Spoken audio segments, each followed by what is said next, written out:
नमस्कार, मैं मनीष स्वागत करता हूँ आपको अपने इस यूट्यूब चैनल पे।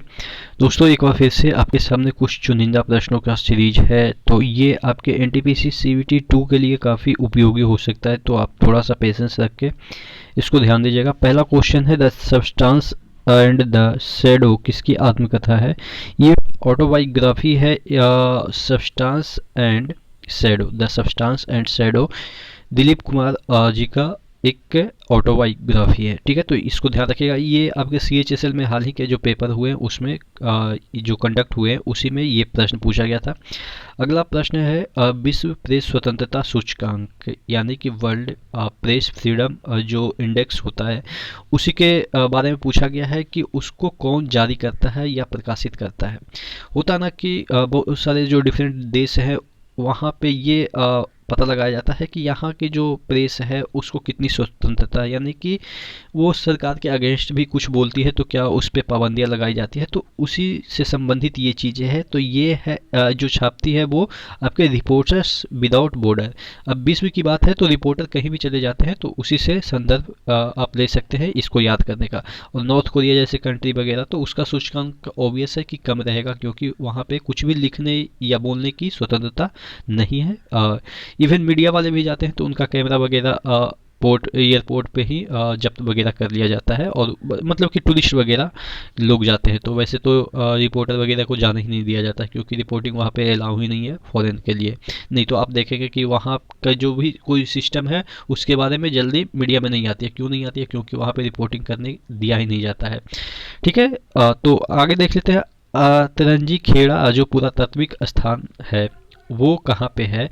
एक आर्कियोलॉजिकल साइट है तिरंजी खेड़ा। देखिए, रंजिश वगैरह कहाँ पे होती है? रंजिश मतलब मार धाड़ काट, ये ज़्यादातर आपको यूपी वाला जो ये वाला वेस्ट वाला जो रीजन है, यूपी वेस्ट वाला, जहाँ पे आप देख सकते हैं कि गाजियाबाद वगैरह ये सब जो चीज़ें हैं यहाँ पे आपको मतलब कि रंजिश वगैरह ज़्यादा आपको मिलेगी। यूपी में वैसे भी रंजिश से ज़्यादा होती है क्योंकि पॉपुलेशन ज़्यादा है। जहाँ पॉपुलेशन होगी वहाँ पे मतलब कि लड़ाइयाँ ज़्यादा होगी। तो इस तरह से रंजी खेड़ा ये कहाँ पे है? यूपी में है। अगला है मेनिंजाइटिस जो होता है रोग है वो, जिसमें कि ब्रेन आप कह सकते हैं ब्रेन का ये जो रोग है वो किसके कारण होता है? जो ये मेनिंजाइटिस जो रोग है वो बैक्टीरिया और वायरस दोनों के कारण हो सकता है, यानी कि कभी कोई मेनिंजाइटिस बैक्टीरिया के कारण होता है तो कोई वायरस के कारण होता है, तो ध्यान रखिएगा। काली खांसी जिस किसके द्वारा होती है, जिसे हम वूपिंग कफ कहते हैं या पर्टोसिस कहते हैं, तो ये आपके काली खांसी बैक्टीरिया के द्वारा होती है। कौन सी बैक्टीरिया? बॉर्डेटेला पर्टोसिस। देखिए, खांसी खांसी में बैक टू बैक खांसते हैं, तो एक ही बार तो नहीं खांसते हैं, बैक टू बैक खांसते हैं, यानी कि बैक्टीरिया के द्वारा ये काली खांसी होती है। निमोनिया किसके द्वारा होती है? तो निमोनिया के होने का आपके वायरस भी कारण है, वायरल इन्फेक्शन है निमोनिया, और आपके बैक्टीरिया भी है। तो आपके ऑप्शन के अकॉर्डिंग अगर बैक्टीरिया रहेगा तो बैक्टीरिया टिक करेंगे, वायरस रहेगा तो वायरस टिक करेंगे, अगर दोनों रहेगा तो दोनों ऑप्शन टिक करेंगे, अगर होता है ना कि इनमें से दोनों।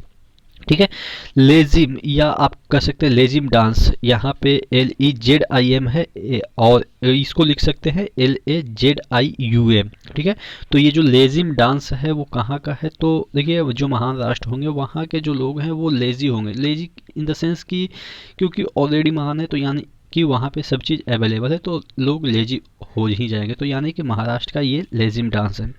अगला क्वेश्चन है, जो इम्फाल युद्ध है जिसे जापानी सेना और मित्र राष्ट्र के बीच लड़ा गया था। इम्फाल युद्ध जल्दी आप हिस्ट्री वगैरह में नहीं सुने होंगे, लेकिन ये जो मणिपुर जो आपका ये नॉर्थ ईस्ट का इम्फाल है, एक सिटी है, कहाँ की है वो आप नीचे कमेंट बॉक्स में कमेंट करके बताएंगे कि जो इम्फाल सिटी है वो कौन से आपका राज्य की सिटी है। ठीक है, ये आपके कैपिटल भी है।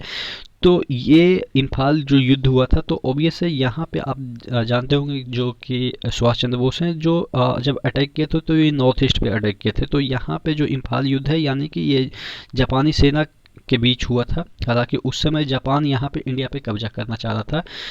तो ये हुई थी 1944 में, और आपको पता है कि 1945 में जो विश्व युद्ध है वो समाप्त हो गया था। तो 44 में ही युद्ध हुआ होगा क्योंकि जापान उस समय तक काफ़ी एक्सट्रीम कंडीशन में था, पावरफुल कंडीशन में था। और उसके बाद 45 वगैरह में तो आपको ही पता है कि जैसे ही वहाँ पे एटम बम्बार्डिंग हुई उसके बाद चीज़ें मतलब कि ख़त्म हो गई, यानी कि युद्ध हार गया जापानी सेना। तो ये इम्फाल युद्ध 1994 में हुआ था। इंडिया मतलब ब्रिटिश इंडिया और कह सकते हैं कि जापानी सेना के बीच। ठीक है, तो आशा करते हैं जितने भी ये क्वेश्चन थे वो आपको समझ में आए होंगे, याद भी हो गए होंगे। तो नेक्स्ट वीडियो मिलते हैं, तब तक के लिए धन्यवाद।